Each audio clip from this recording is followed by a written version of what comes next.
And fortunately for me, I'm a man-child that has resisted growing up in many ways for a long time, and thank God that's paid off a little bit. The slate of DC Comics films coming out as it stands now is a bit diverse, as well as confusing in terms of continuity and such, but we'll let that slide for now.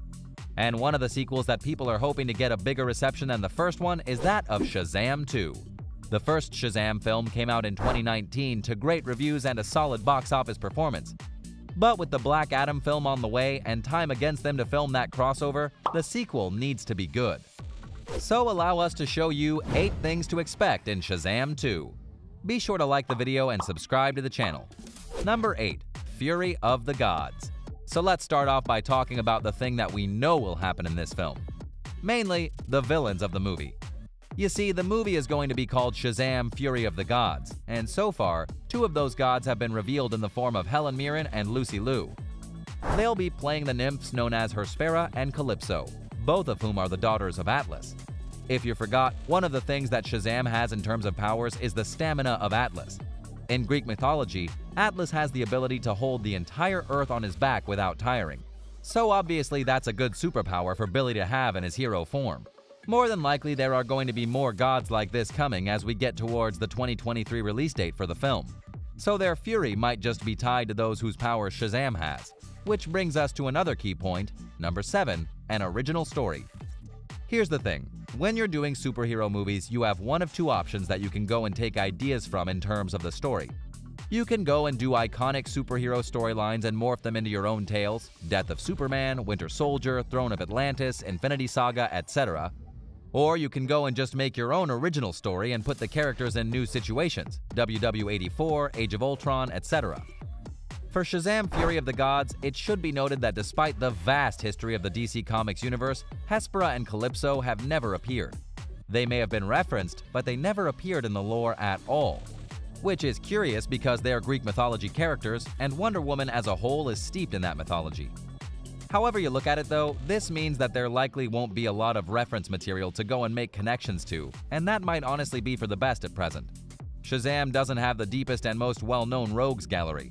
We've already seen a few of them with Sivana, the 7 Deadly Sins, and that tease of the malicious Mr. Mind, who have been confirmed to not be in the sequel.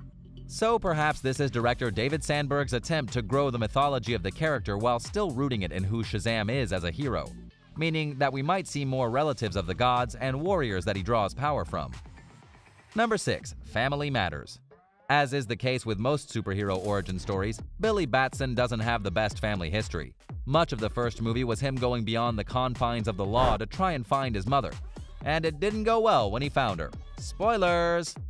But he obviously did find his new family with the Vasquezes and their adopted children in Mary, Freddie, Eugene, Pedro, and Darla. But if you really think about it, not a lot of the movie was focused on Billy bonding with them outside of the ending, which we'll get to. We saw a bit of their quirks, yes, but we need to see more of them as a family, and now that they're bonded in power, that seems to be a safe bet to expect.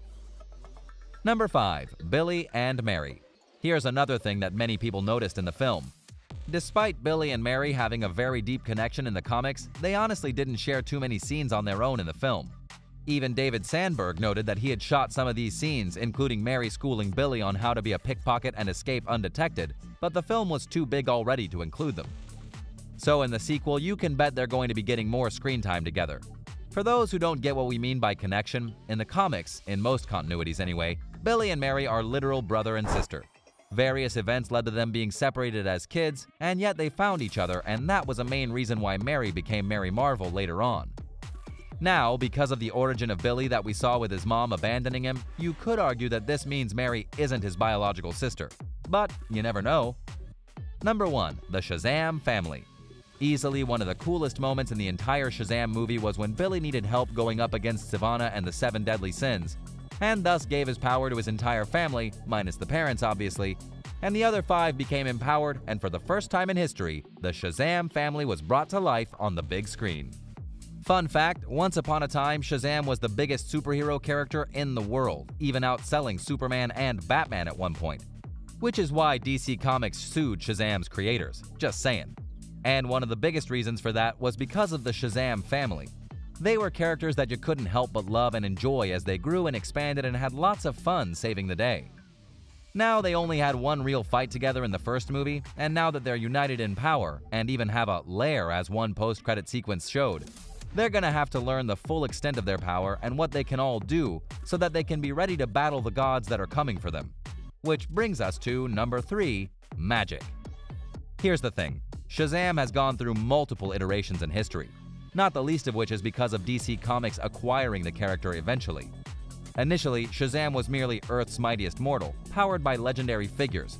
But then, in the New 52, they kept that and also made him one of the true wielders of magic in the universe. Part of Billy's arc in that time was going and expanding his powers to see what he could do. It's implied that Shazam does have magic in the first movie, but how much remains to be seen. And if they're fighting gods, having some magic on your side could be useful. Granted, they could opt to not go this path, but we'd like to think that they'd make him more than just a strong man with lightning. Just saying. Number 2, Black Adam. Right now, the Black Adam movie that has long been in the making is finally filming with star Dwayne "The Rock" Johnson. Black Adam is of course one of the most powerful and important characters in DC Comics for various reasons. Not only is he the rival to Shazam, but he's an anti-hero who has been a part of many big DC comic stories in the past and is even currently in the Justice League in the comics. Kind of. In the first Shazam movie, they teased Black Adam twice. The Wizard noted how he was betrayed by his champion, and then in a post-credits sequence, the lair was found to have 7 seats, but only 6 were filled, and the Shazam family implied that they would find that 7th champion soon enough. More than likely, the plan is that if Black Adam and Shazam 2 do well, they'll clash in a combined movie next go-round. And since Fury of the Gods is filming a bit after Black Adam, that might mean a certain Rock could appear. Number 1. DCEU connections? For a while it wasn't made clear whether Shazam was part of the DCEU due to who was actually making the film in terms of studios.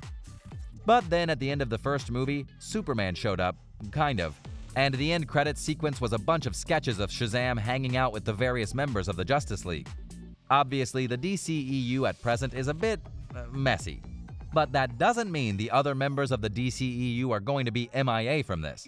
The only question will be, how could they be worked in? Wonder Woman would be a perfect fit via the Greek mythology connection, but that might just depend on filming and timing more than anything else. We'll find out when the film arrives. So what do you think? What do you think of this look at Shazam: Fury of the Gods and how you should expect certain things from it? Are you surprised by the storyline that the movie is likely to take in the sequel? What do you think is going to happen personally? And do you think this will go and be a lead-in to the potentially inevitable Shazam vs. Black Adam film? Let us know in the comments below. Be sure to subscribe, and we'll see you next time on the channel.